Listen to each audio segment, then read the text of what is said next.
Macbeth, Act 2, Scene 2. We're inside Macbeth's court. Lady Macbeth enters. That which hath made them drunk hath made me bold. What hath quenched them hath given me fire. Hark! Peace!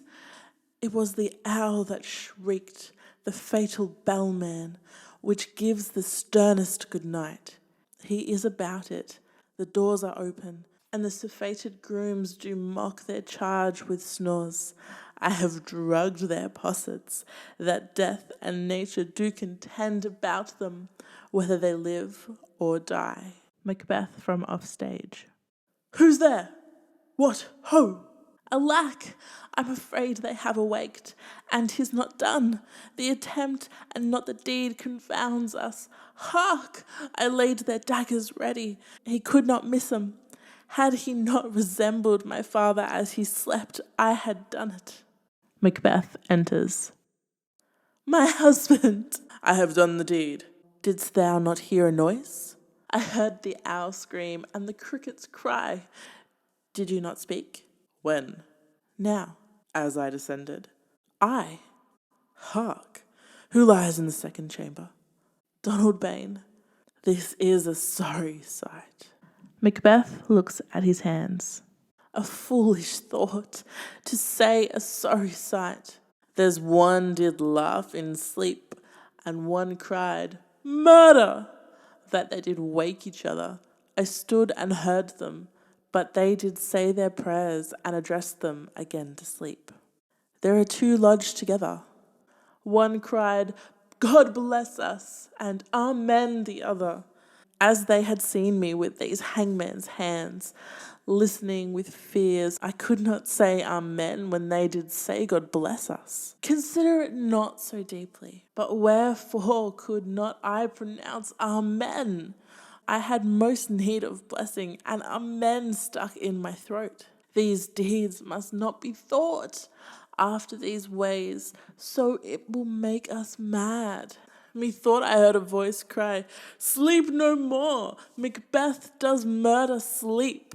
The innocent sleep, sleep that knits up the unravelled sleeve of care, that death of each day's life, sore labour's bath, balm of hurt minds, great nature's second course, chief nourisher in life's feast.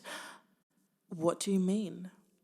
Still it cried, Sleep no more, to all the house. Glamis hath murdered sleep, and therefore Cawdor shall sleep no more. Macbeth shall sleep no more.